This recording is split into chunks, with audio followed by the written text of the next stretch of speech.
Ang lakas ng loob mong magtungo rito, bata, na nag-iisa ka lamang. Kami ba ang sinadya mo rito? Pwes, narito na kami. Hindi nyo talaga kami titigilan, ano? Bakit nyo kailangan pumatay ng tao? Ano bang kasalanan namin sa inyong mga aswang kayo? Dahil mga kahaman kayo, ang gusto nyo lang ay kayo lamang ang mabuhay dito sa mundo, mga sakim! Hindi lahat ng tao ay kahaman. Huwag niyong lahatin ng mga tao. At hindi lahat ay kakayanin niyong saktan at paslangin, gaya ng ginawa niyo kay Mang Donato! Kapag ba nabiyayaan ka ng anting-anting, agimat o di kaya ay mutya, saan mo nga ba ito gagamitin? Sa kabutihan o sa kasamaan? Para sa iyong sarili lamang o sa nakakarami? Tunay na nababalot ng hiwaga ang mundong ating ginagalawan at pinaglalakbayan. Maraming katanungan ang hindi kayang sagutin ng pangkaraniwang tao lamang o maging ng siyensya. Ang inaakala nating sa mga pelikula o palabas lamang nangyayari ay maaari din palang mangyari sa totoong buhay. Mga mahal naming mga tagapakinig, muli po ay magbabahagi kami ng isa na namang totoong kwento na aantig sa ating mga damdamin. Atin pong sabay-sabay na tunghayan ang kwento ng magiting na antingero na si Isagani Hernandez, na binatilyo pa lamang ay nakipaglaban na sa hamon ng buhay, maging sa mga aswang. Magandang araw sa iyo, Karine, at sa lahat ng masusugid ninyong mga tagapakinig sa channel na ito. Lagi akong nakasubaybay sa mga kwentong ibinabahagi ninyo rito. Kaya naman, nagkaroon na rin ako ng interes na magbahagi ng aking kwento, na noong una ay talagang nagdalawang isip pa ako. Ako nga pala si Isagani Hernandez. Maaari bang hindi ko na lamang banggitin ang eksaktong address ko rito sa Mindanao? 35 anyos na ako sa kasalukuyan at may 2 anak, isang lalaki at isang babae. Ang ibabahagi kong kwento ay patungkol sa malungkot kong buhay at maging sa karanasan ko sa pakikipaglaban sa mga aswang noong ako'y edad 16 pa lamang. Samahan niyo po ako at atin pong sariwain ang aking nakaraan. 11 anyos pa lamang ako noon at grade 5 ako nang magdesisyong mangibang bansa ang nanay ko. Dahil sa kahirapan ng buhay at kinailangan niya kaming iwan sa tatay namin. 3 kaming magkakapatid at ako ang pangalawa. Ayaw talagang payagan ni tatay si nanay na mangibang bansa dahil ayaw niyang malayo sa amin si nanay. Isa pa'y walang kasigurudahan kung magiging maayos ba ang kalagayan niya roon o kung ang magiging mga amo ba niya ay mababait at hindi siya sasaktan o alipustahin. Pero hindi nagpapigil si nanay at buo na raw ang desisyon niya na magtungo sa Hong Kong para doon manilbihan. Para rin naman daw yon sa kinabukasan naming lahat. Handa siyang magtiis sa ibang bansa kung ang kapalit naman nun ay ang ikagiginhawa ng aming pamumuhay. Kaya kahit hindi sang-ayon si tatay, ay pumayag na rin siya sa kagustuhan ni nanay. At nang makaalis na nga siya, ay biglang lumungkot sa aming tahanan. Para bang nawalan kami ng lakas lahat. Pero ganoon naman talaga eh. Kapag nasanay tayo na laging nariyan ang ina natin, tapos biglang nawala sa paningin natin, maninibago at malulungkot talaga tayo.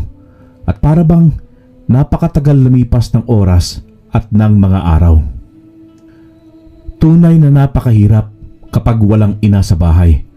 Walang ina na nag-aasikaso sa inyong pamilya.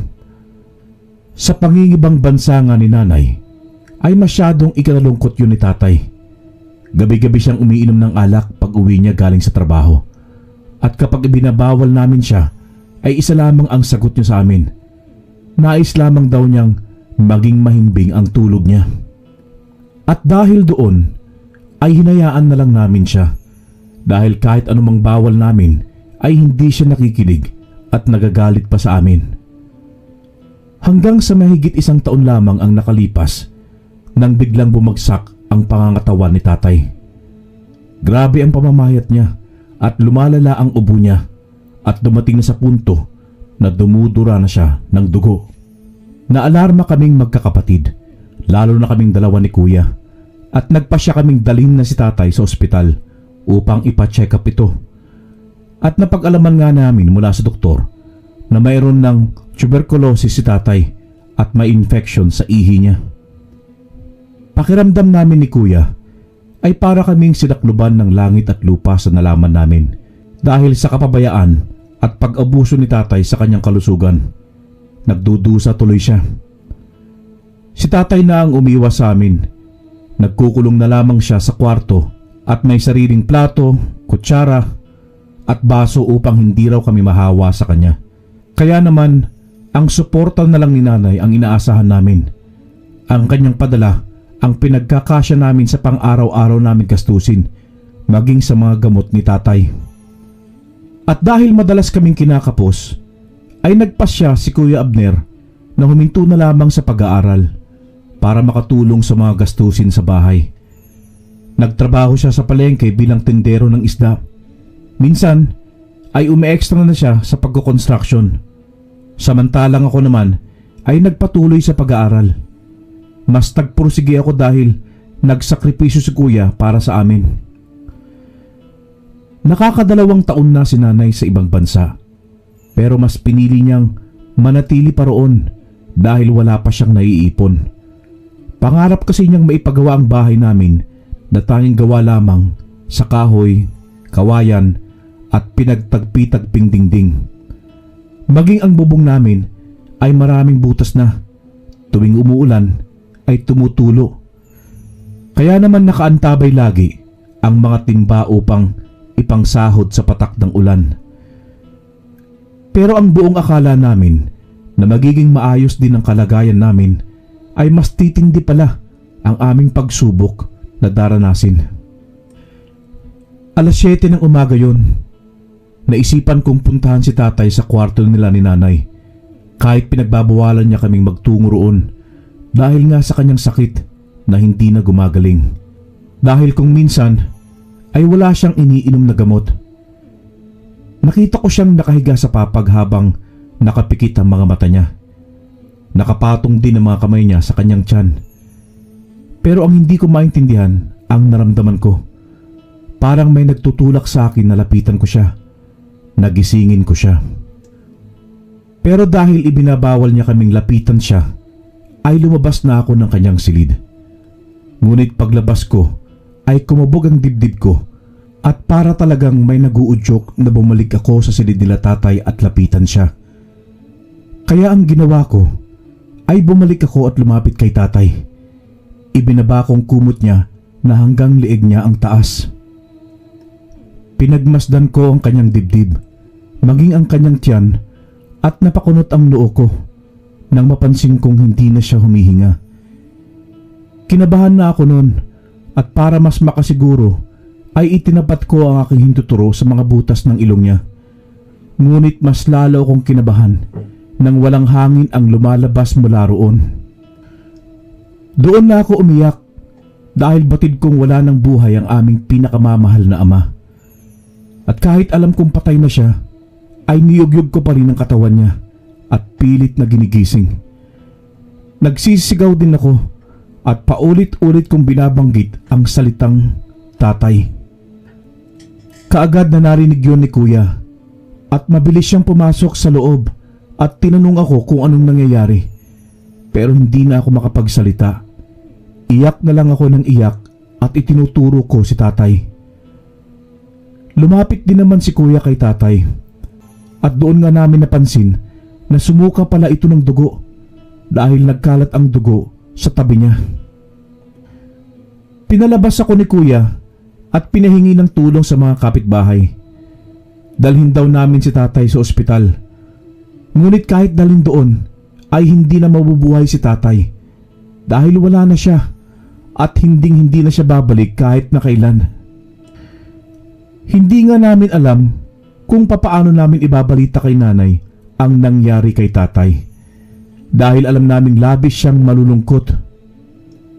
Pero dahil kailangang malaman ni nanay ang nangyari, ay tumawag ang kapitbahay namin noon kay nanay. Dahil siya lamang ang may cellphone noon. Iyak ng iyak ang nanay namin nang malaman niyang patay na si tatay. Mabuti na lamang at pinayagan siya ng kanyang amo na umuwi ng Pilipinas at sinagot ng mga ito ang kanyang pamasahe. Malayo pa lamang si nanay ay humahagulgol na siya ng iyak hanggang sa makalapit na nga siya sa kabaong ni tatay. Paulit-ulit niyang tinatanong si tatay kung bakit kami nito iniwan, at dahil iyak siya ng iyak ay bigla na lamang siyang nahirapang huminga at nawalan ng malay. Lahat kaming naroroon ay biglang nagkagulo. Sumigaw rin ang tiyahing ko na lumayo muna kami upang mabigyan ng hangin si nanay. Pinaypayan niya ito at maya-maya lang din ay nagkaroon na ng malay si nanay. Pero pagkagising niya ay muli na naman siyang umiyak. Sa murang edad ay dumaan na ako sa matinding pagsubok na hindi ko alam kung kakayanin ko ba. Ilang araw lamang na ibinurol si tatay at inilibing na rin siya. Pag uwi namin sa bahay ay doon namin mas dama ang kalungkutan. Nakakabinging katahimikan at nakakabaliw. Si nanay din, tulala lamang nun at hindi makausap ng matino. Bigla-bigla na lamang umiiyak. Hanggang sabihin niya sa amin ni kuya na nakukonsensya siya dahil wala siya sa tabi ni tatay nang magkasakit ito, lalo na nung namatay ito. Sana raw ay hindi na siya umalis pa. Pero makonsensya man siya ay huli na ang lahat. Saka hindi naman niya ginusto na mawala si tatay. Isa pa'y si tatay din ang umabuso sa kanyang katawan. Gabi-gabing umiinom ng walang laman ng sikmura at malakas ding manigarilyo. Kapag binabawal naman namin ay nagagalit sa amin. Isang buwan lamang ang itinagal ni nanay at bumalik na rin siya sa ibang bansa upang magtrabaho. Hindi na nga rin niya nahintay ang 40 days ni tatay. Dahil doon ay mas lalo kaming nahirapang magkakapatid. Mabuti na lamang at may Kuya Abner ako na laging nariyan para sa aming magkakapatid. 17 pa lamang si kuya, pero siya na ang tumayong ama sa amin mula nang mawala ang tatay namin. Madalas ko siyang nakikitang umiiyak, pero kapag nakita niya ako ay kaagad niyang pinupunasan ng mga luha niya at ngingiti sa akin na tila ba'y walang problema. Kumakain kami nang bigla na lamang kaming makarinig ng ingay na nagmumula sa labas. Kaya naman tumayo si kuya upang tignan yun. Pero nang akma akong tatayo ay sinenyasan niya ako na manatili ako sa tabi ni Bunso. Ilang minuto lang ang lumipas bago siya bumalik. Dala-dala ang masamang balita. May kapitbahay na naman daw kami na nabiktima ng aswang. Wakwak daw ang tiyan nito at natagpuan na lamang ang katawan sa may kakahuyan. Nakakatakot na talaga. Pangatlo na si Mang Donato na nabiktima ng aswang dito sa baryo natin ah. Kapag ako talaga nagkaroon ng kakayahan na manugis o kumalaban sa mga aswang na yan, yari silang lahat sa akin. Galit na sambit ni kuya habang nakatitig sa espada na pagmamay-ari ni tatay. Dahil doon ay kinabahan ako. Hindi ko alam kung anong tumatakbo sa isip ni kuya ng sandaling yun. Napakabait ni Mang Donato. Nagtitinda yun ng sorbetes at kapag nagkikita kami nun galing eskwelahan ay binibigyan niya kami. Kahit may bawas pa yun sa kikitain niya. Sigurado ba silang aswang nga kuya ang pumatay kay Mang Donato? Baka naman tao lang din. Rebelde. Ganun. Saad ko kay kuya, kung kaya't nabalik ang tingin niya sa akin. Hindi sagani. Kitang-kita rin ang lalalim ng mga kalmot sa mukha at braso niya. Kalunos-lunos ang nangyari sa kanya nga eh. At alam kong hindi rebelde may gawa nun, kundi mga aswang. Kaya kailangan natin mag-ingat ha. Lalo na kay ni Bunso. Ako nang susundo kay Bunso sa eskwelahan. Natatakot po ako kuya. Minsan na ako nakapanaginip ng aswang. Mukha siyang halimaw. Naglalaway at mamupula ang mga mata. Tapos mahaba ang mga kuko niya. Inahabol niya raw ako sa panaginip ko. Napalingon naman kami kay Alfred nang sabihin niya yun. 8 taon lamang siya, ngunit nananaginip na pala siya ng ganong bagay. Huwag kang matakot, bunso. Panaginip lamang yun. At hindi ako papayag na isa man sa atin masasaktan ng mga nilalang na yun. Tugon ni Kuya na nagpalakas ng loob namin. Itinuloy nga namin ang pagkain namin at pagkatapos ay pinagpahinga na kami ni Kuya. Pero hindi ako makatulog kahit higit 1 oras na akong nakahiga. Kaya naman bumangon ako at lumabas para tignan kung anong ginagawa ni Kuya sa labas. Nakita ko siyang nakaupo sa mahabang upuan na gawa sa kawayan. Hawak niya ang espada ni tatay at sa tabi niya ay naroroon ang panghasa. Mukhang hinahasa niya yun at hindi ko alam kung bakit kailangan niyang magbantay sa labas. Kuya! Anong ginagawa mo riyan? Tara na, patulog na tayo. Mauna ka na matulog, Isagani. Baka mamaya may magpuntang aswang dito eh. Tugon sa akin ni Kuya habang nakatingin sa kawalan. Pero hindi mo sila kakayanin, Kuya. Hindi ba't malakas sila, maliksi, at hindi natin kakayanin ng mga yun. Lalo na't mga ordinaryo lamang tayo mga tao. Ordinaryo man o may kapangyarihan, kayang tumapos ng aswang, Isagani. Kaya pumasok ka na sa loob. Matulog ka na. Di ba't may pasok ka pa bukas? Napalamukos na lamang ako sa aking muka at sinunod ko na lamang ang utos niya. Iniidolo ko talaga ang kuya ko. Napakatapang niya maging sa hamon ng buhay. Kinabukasan habang pauwi ako galing eskwelahan ay may nakasalubong akong matandang lalaki. Nanlilisik ang mga mata niyang tumingin sa akin. Bigla akong kinabahan at hindi kaagad ako nakalingon. Ngunit nang lingunin ko siya ay malayo na siya. Bigla akong naalala ang sinabi sa akin ni Kuya na kapag nakakita ako ng nanlilisik ang mga mata ay posibleng aswang yun at hindi tao. Kaya ang ginawa ko ay nag-ipon ako ng lakas ng loob na sundan ang matandang lalaking nakasalubong ko. Matapang si Kuya Abner, kaya dapat ay matapang din ako. Pasimple kong sinundan ng matanda na dire-diretso lang na naglalakad hanggang sa lumiko ito patungo sa kakahuyan. Sandali akong natigilan at nag-isip kung patuloy ko pa rin ba siyang susundan. Baka kasi hindi na ako makauwi ng buhay kapag sinundan ko pa rin siya. Ngunit nagulantang ako nang may biglang humawak sa balikat ko. Ay, wag po! Wag niyo po ako sasaktan! Natatakot kong sambit, saka ko itinaas ang kamay ko. Hoy! Ano ka ba? Anong sinasabi mo riyan? Nang mabusesan ko nga ang nakahawak sa balikat ko, ay mabilis akong lumingon sa kanya. Ang aking kababata lang pala na si Agnes. Napakalakas pa naman ng kabog ng dibdib ko. Akala ko'y aswang na ang sinusundan ko na. Ano bang ginagawa mo rito? Manguhuli ka ba ng gagamba? Natatawang tanong niya sa akin. Umiling naman ako at sinabi kong hindi ako manguhuli ng gagamba. Sinabi ko na lamang na balak kong mangahoy. Hindi ko naman kasi pwedeng sabihin ang totoo sa kanya.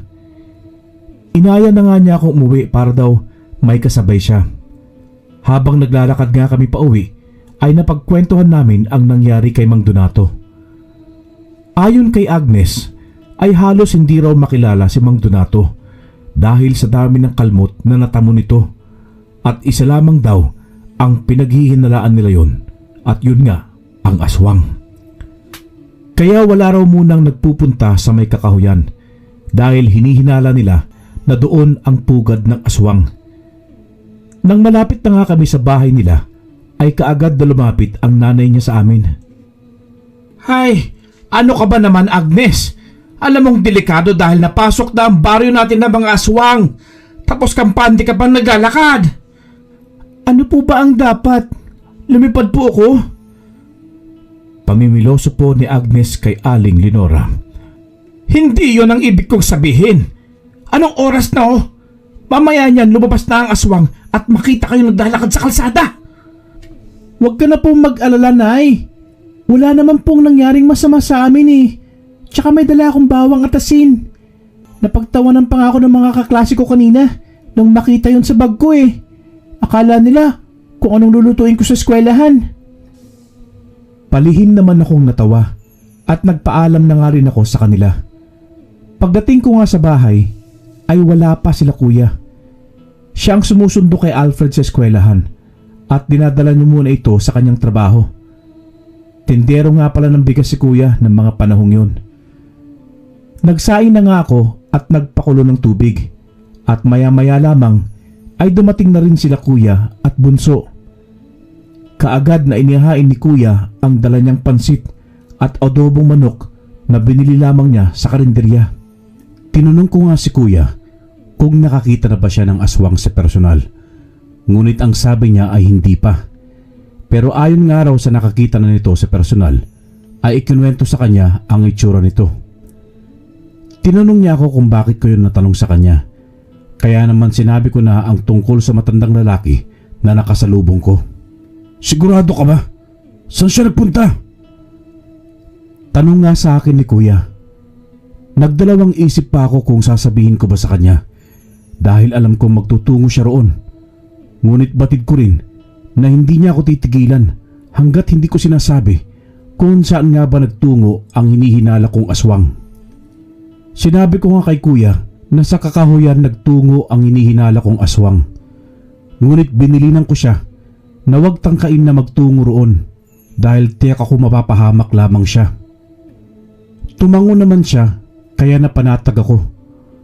Ngumiti pa siya sa akin kaya gumanti rin ako ng matamis na ngiti sa kanya.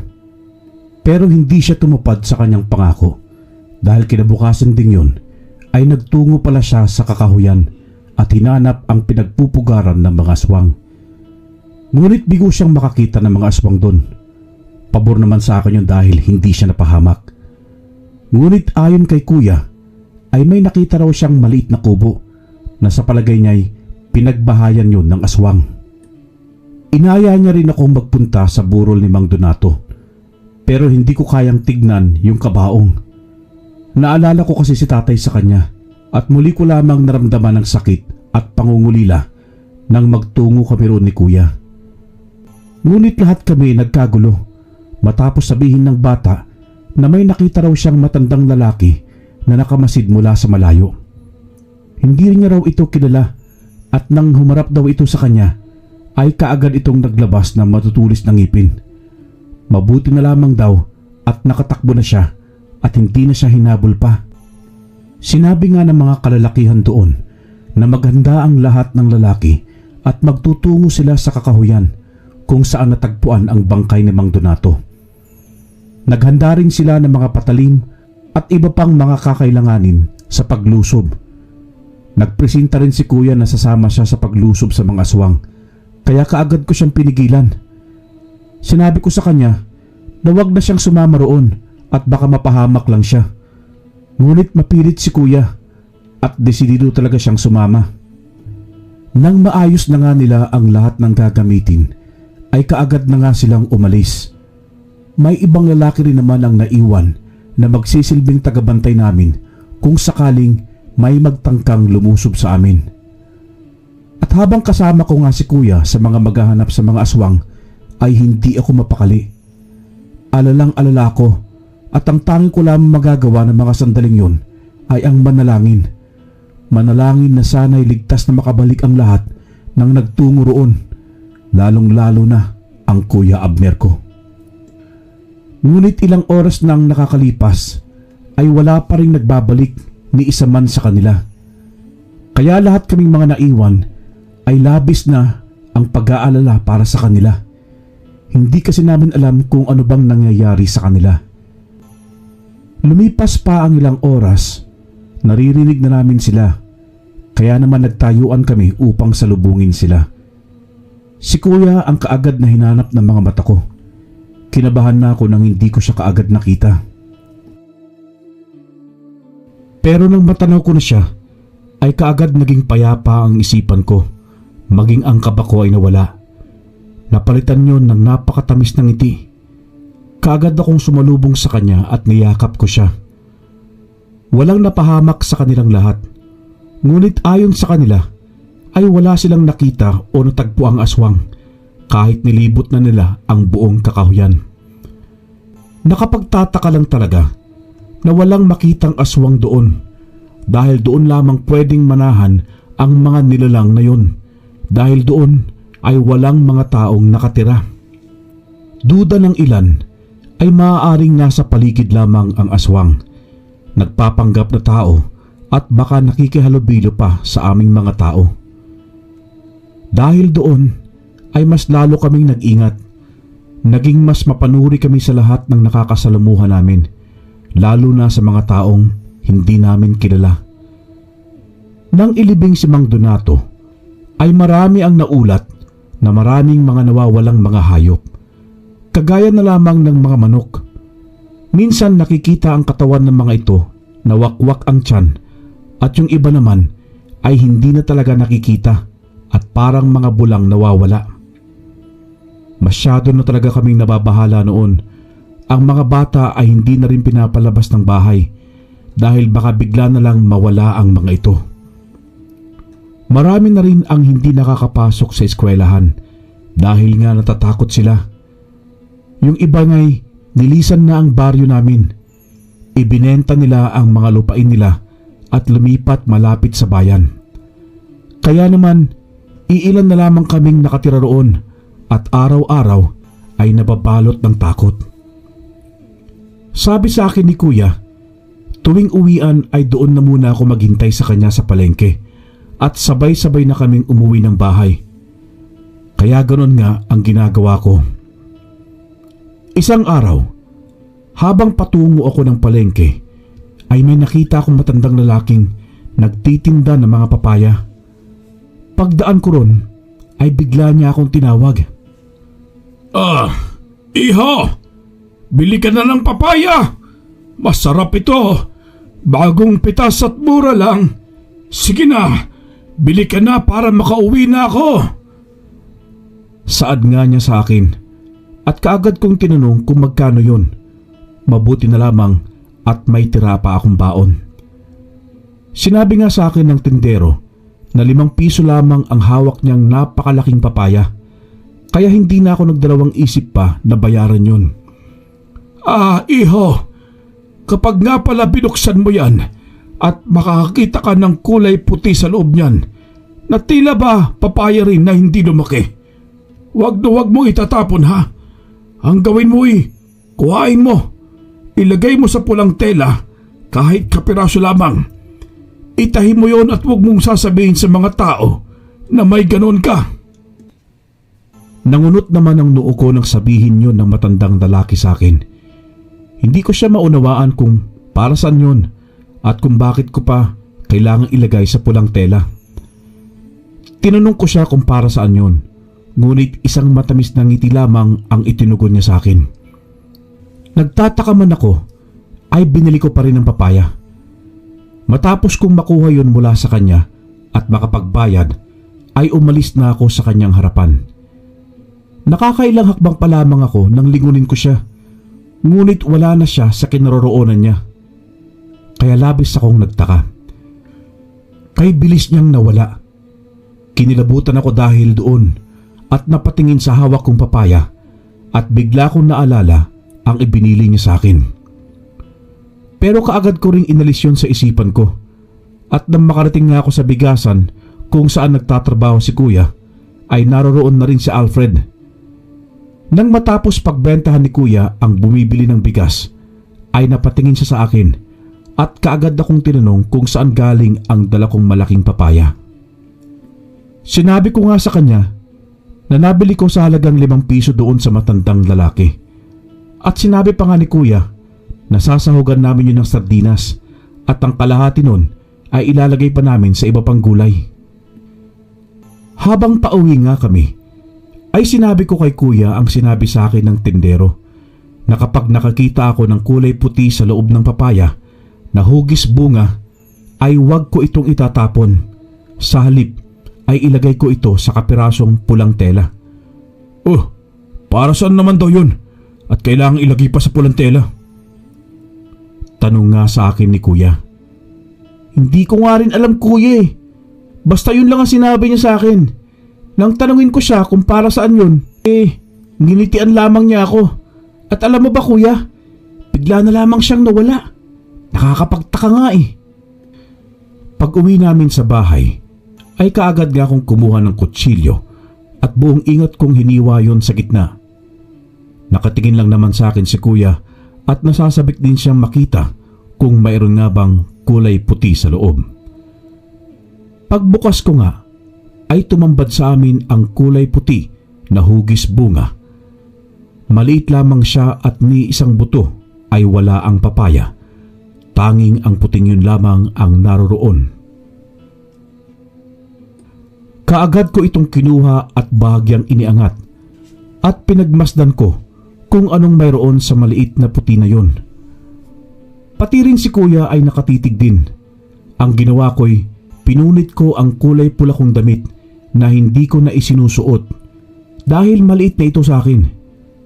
Sinunod ko ang bilin ng matanda kahit hindi ko alam kung para saan nga ba yun. Nang maitahi ko yun, ay ibinulsa ko na at tumulong na sa akin si Kuya sa pagbabalat upang mailuto na niya. Pinabili naman niya ako ng sardinas sa tindahan nang bigla kong makita ang matandang tendero na nakatingin sa akin. Kaya kaagad akong tumakbo sa kinaroroonan niya upang tanungin.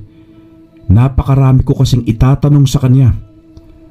Mabuti na lang at hindi siya umalis sa kinatatayuan niya. Kaagad ko nga siyang tinanong nang makalapit na ako sa kanya. Lo, hindi po ba't ikaw yung nagbenta sa akin ng papaya kanina sa palengke? Paano niyo po nalaman itong lugar namin? Sinusundan mo po ba ako? Ako si Berting. Isa akong... Hindi niya kaagad na ituloy ang sasabihin niya nang may dumaan sa tabi namin. Nang masiguro na niyang malayo na ito at hindi nito maririnig ang pag-uusapan namin, ay hinarap niya akong muli at nagpatuloy sa pagsasalita. Kung nakuha mo na ang mutya ng papaya, ay pakaingatan mo ito at huwag mo itong gagamitin sa kasamaan. Magiging proteksyon mo yan laban sa mga masasamang nilalang at espiritu, sa palipadhangin man o mga aswang. Swerte rin ang mutya ng papaya sa negosyo. Marami rin ang magkakagusto sa iyo. Maging ang babaeng nagugustuhan mo ay magugustuhan ka rin. Pero pakakatandaan mo, iho, huwag mong ipagsasabi sa iba na may tangan ka ng mutya ng papaya. Totoo po bang sinasabi mo, Lo? Papaano po yan? Alam na po ng kuya kong tungkol dito. Sinabi naman ng matanda na hayaan ko na. Ayos lang naman daw dahil mapagkakatiwalaan naman daw si Kuya. Huwag lamang daw sa ibang tao. Sige na, umalis ka na at huwag mo na akong lilingunin pa. Pagkasabi niyang yun, ay kaagad na rin akong tumalikod sa kanya at hindi ko na nga siya nilingon. Nang bigla kong maalala ang naputol niyang sasabihin, kaya mabilis akong lumingon upang tanungin dapat yun. Pero wala na naman siya. Naglaho na naman siya ng parang bula. Kumaripas nga ako ng takbo patungo sa tindahan at nanginginig ang katawan kong bumalik sa bahay. Tinanong pa ako ni Kuya nang mapansin akong nanginginig sa takot, ngunit inilingan ko na lamang siya. Hindi ko na sinabi pa ang tungkol sa matanda. Habang nagluluto nga si Kuya, ay nagtungo ako sa kwarto at kinuha ko ang bulsa ko na sinasabi ng matanda na isa raw mutya ng papaya. Hindi man ako lubos na naniniwala, ngunit wala namang mawawala kung paniniwalaan ko ito. Kaya naman lagi ngang nasa bulsa ko ang mutya ng papaya at kapag wala naman akong bulsa, ay nilalagyan ko ito ng perdible at sa loob ng dabit ko ilalagay. Habang hinihintay kong magsara ang bigasan na pinagtatrabahuan ni Kuya, ay biglang lumapit sa akin ang lalaking amo ni Kuya at hinawakan niya ako sa balikat. Sabi niya sa akin ay parang may hatid daw akong swerte dahil tuwing naroroon ako ay dumadagsa ang bumibili sa kanila ng bigas na dumadating sa punto na kailangan ko ng tumulong sa pagbebenta. Napangiti naman ako dahil sa sinabing yon ng amo ni Kuya.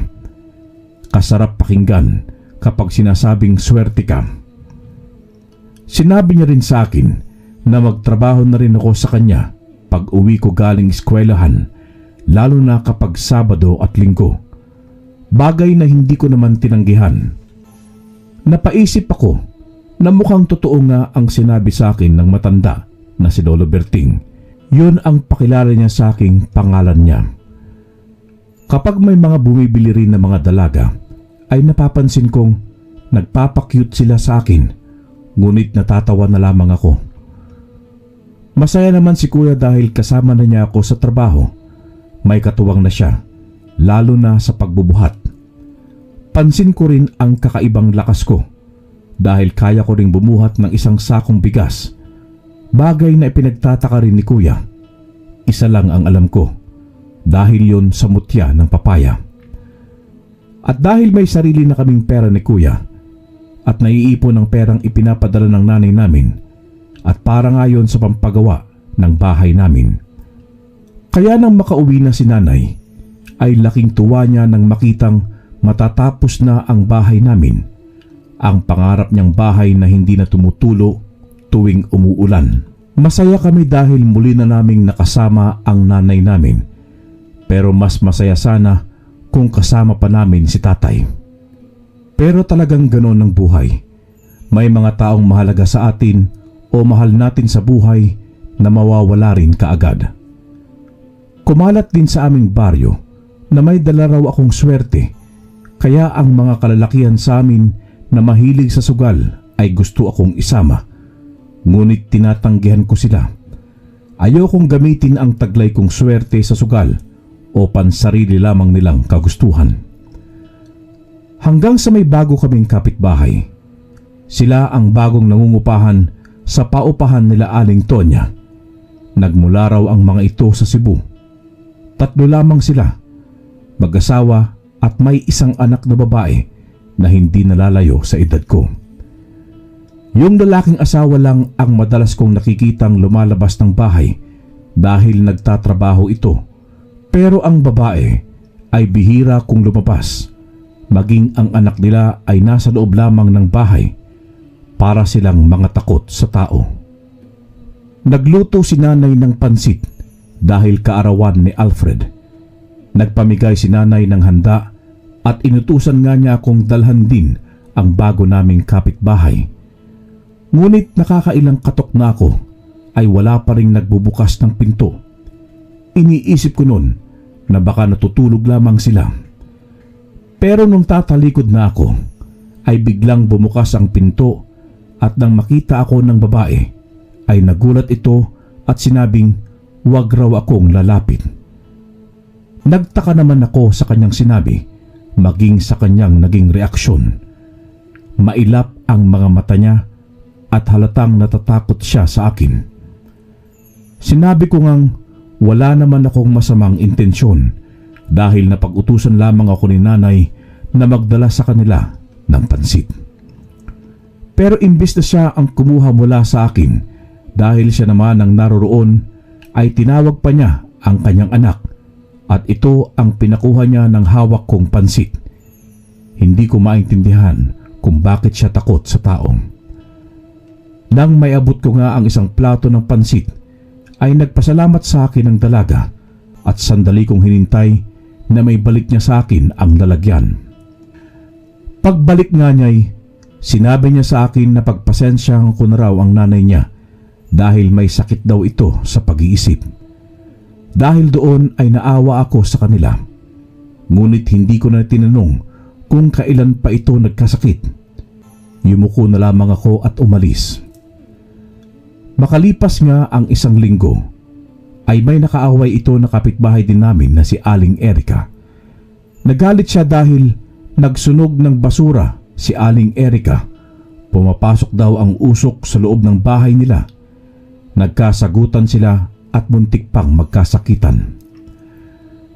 Pagsapit nga ng gabi, ay bigla na lamang daw nanakit ang ulo ni Aling Erika, ang kapitbahay nga namin na nakaaway ng bagong lipat. Tila ba nawawala ito sa sarili, nagiging mailap ang mga mata at natatakot maging sa mga kasama niya sa bahay. Nalaman ko lamang yon dahil kay Agnes.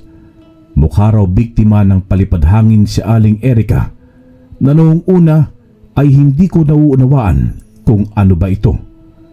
Pero nang maalala ko ang sinabi ng matandang lalaki na nagbenta sa akin ng papaya, ay naunawaan ko na ito. Maihahalin tulad ang palipadhangin sa kulam at gayuma. Ang gumagawa ng palipadhangin ay kaya nitong kontrolin ang pag-iisip mo. Kaya ka nitong baliwin. Maaaring panandalian lamang, pero maaari rin na panghabang buhay. Isa lamang daw ang pinaghihinalaan nila na responsable sa nangyayari kay Aling Erika, kundi ang bagong lipat na nakaaway nito. Pero dahil hindi naman sila sigurado, ay hindi sila sumusugod doon. Alam din kasi nilang masama ang mambintang, lalo na't wala silang ebidensya. Dahil doon ay nagtungo ako sa bahay ng bagong lipat sa amin upang alamin ang totoo.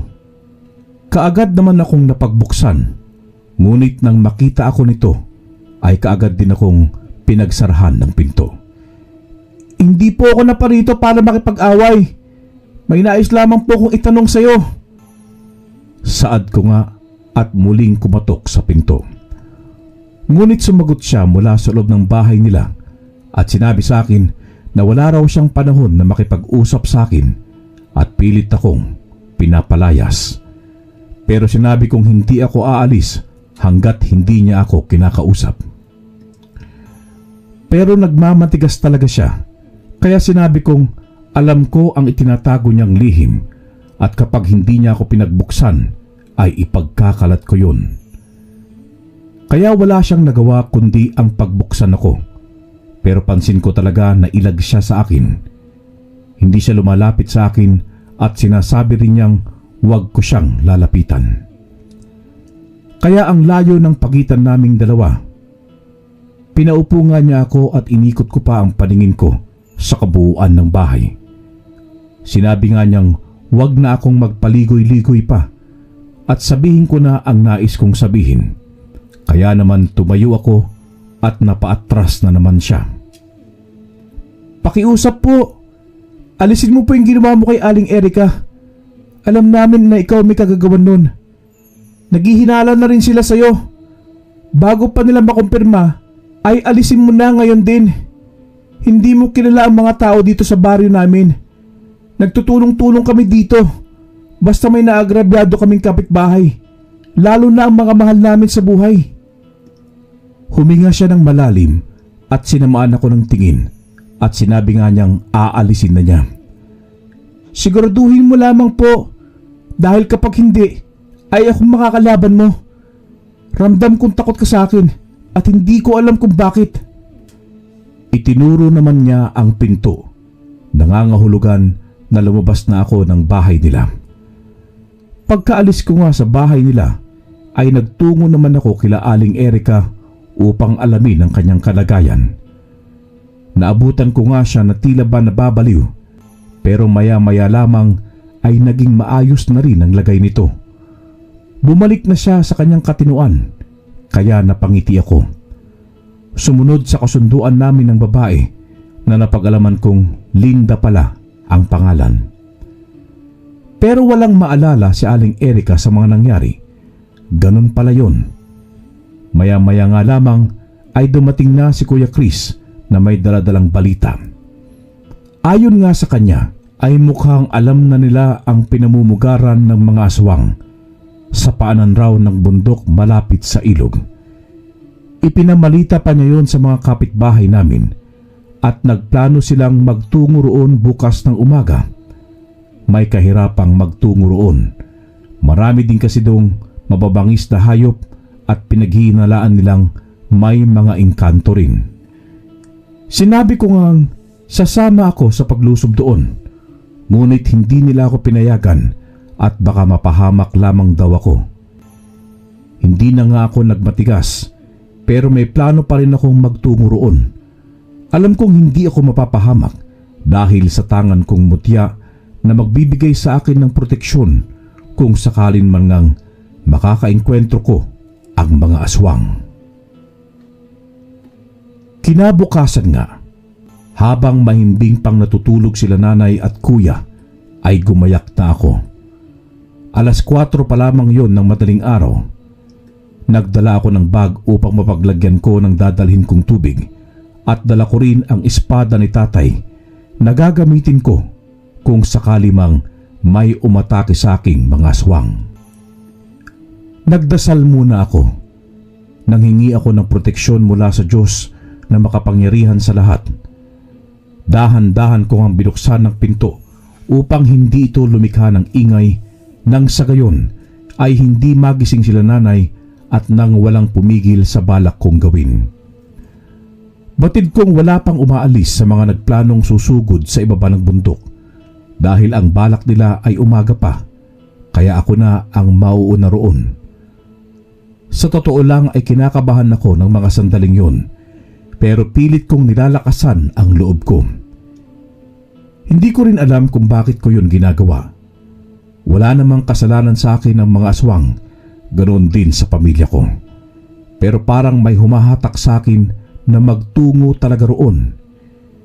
Iniilawan ko nga ang dinaraanan ko gamit ang flashlight na dala ko. Ngunit hindi pa man ako nakakalayo dahil batid kong wala pa ako sa kalagitnaan ng kakahuyan nang bigla akong makarinig ng kaluskos. Kaya't napahinto ako at lumakas ang kabog ng dibdib ko. Mas lalong lumakas ang kabog ng dibdib ko nang marinig kong papalapit na ang kaluskos. Inihanda ko na nga ang espada ni tatay kahit nanginginig ang mga kamay ko. Bawat kaluskos na maririnig ko ay tinututukan ko ng flashlight at laking gulat ko nga nang makita kong may 2 malalaking aso na kulay itim. Nakalabas sa mga ngipin nila at tumutulo ang kanilang mga laway. Napaatras ako dahil sa takot. Biglang nawala ang lakas ng loob na inipon ko bago tumungtong sa kakahuyan. Ang sabi nila'y wala ang mga aswang sa kakahuyan dahil nasa ibaba ito ng bundok na unang madaraanan bago ang paanan ng bundok. Ngunit bakit bigla silang sumusulpot sa kakahuyan? Habang dahan-dahan silang lumalapit, ay dahan-dahan din naman akong umaatras hanggang sa mapatid ako sa malaking bato na naging dahilan ng pagkaupo ko sa lupa na nababalutan ng makapal na dahon dahil sa mga punong kahoy. Batid kong mga aswang ang mga yon at hindi pangkaraniwang mga aso at kitang-kita ko nga ang pagpapalit nila ng anyo. Naging kawangis nila ang tao ngunit may mahaba pa rin silang mga kuko at matutulis ng ngipin.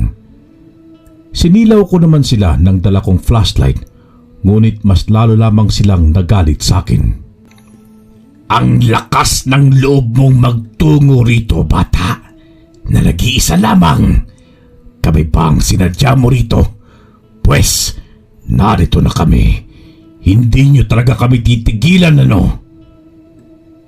Tinig pa lamang ng aswang ay nanginig na ang mga tuhod ko at hindi ko alam kung anong gagawin ko ng mga sandaling yun.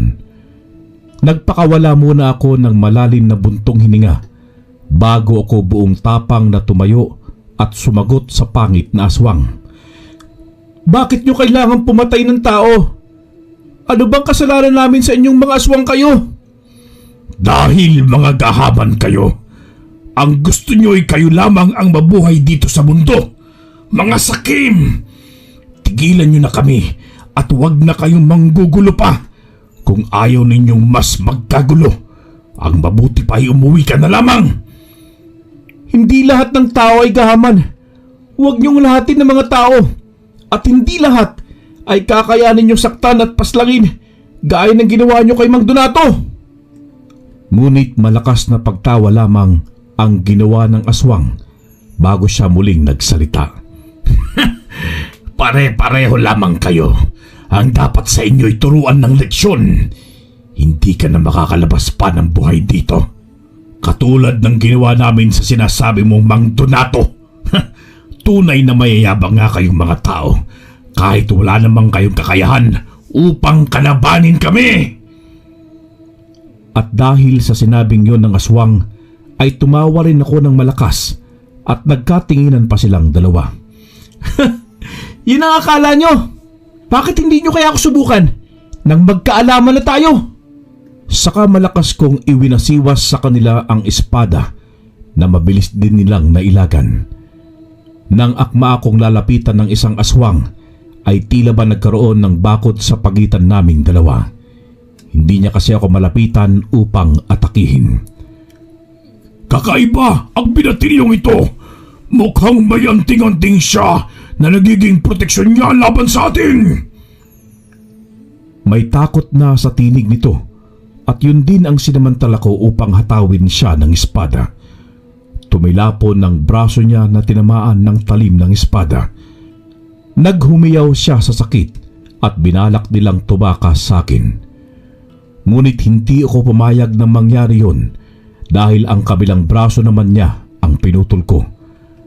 At nang magaan yung aso silang muli, ay tinarak ko na sa kanya ang espada at ang isa nga ay tuluyan ng tumakas. Maghihiganti sa iyo ang mga kalahi namin!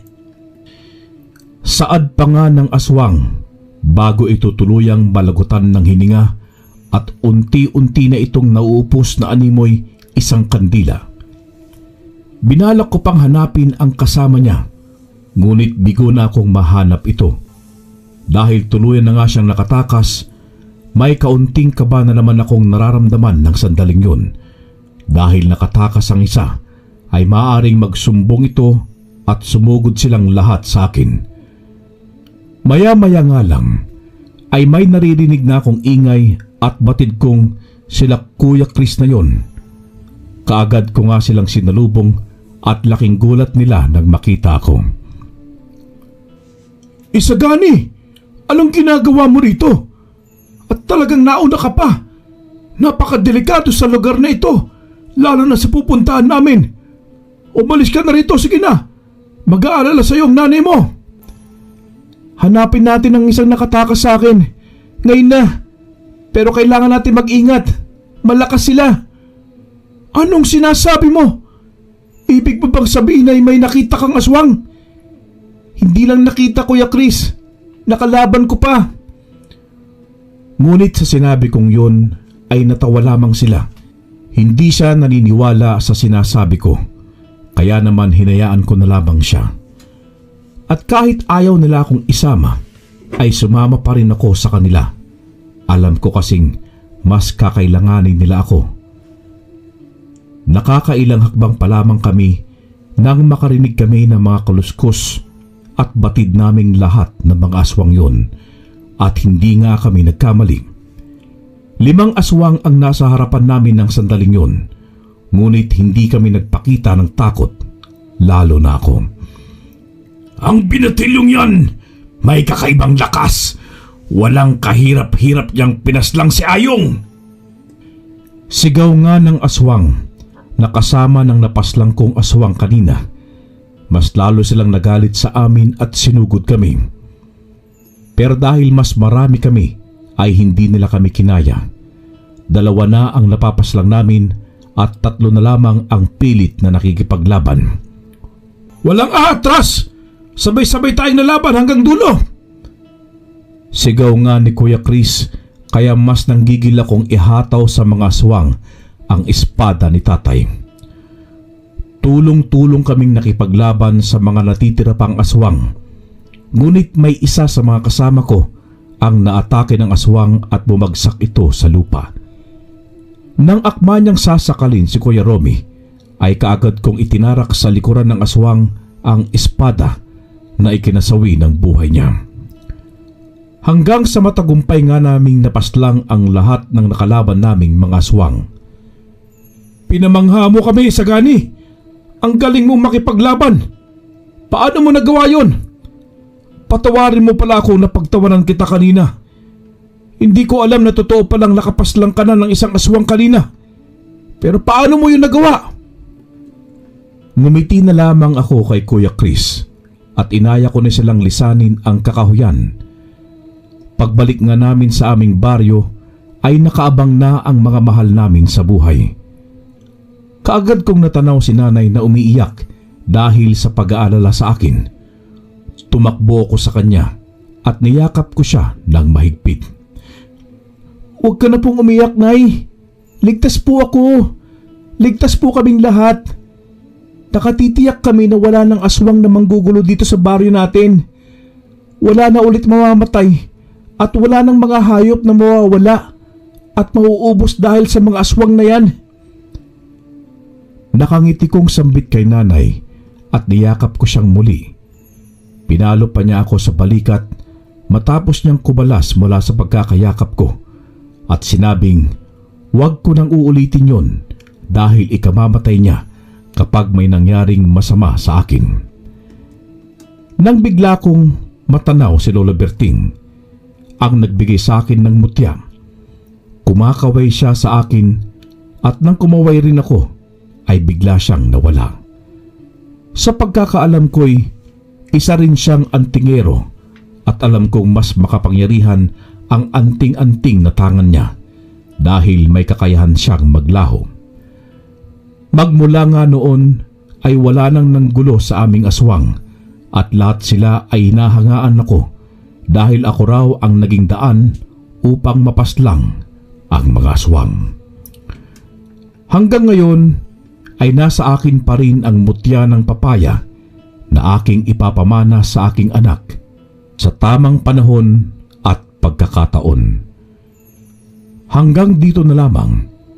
Maraming salamat po sa inyong pakikinig. Lubos na gumagalang, Isagani Hernandez. Wakas.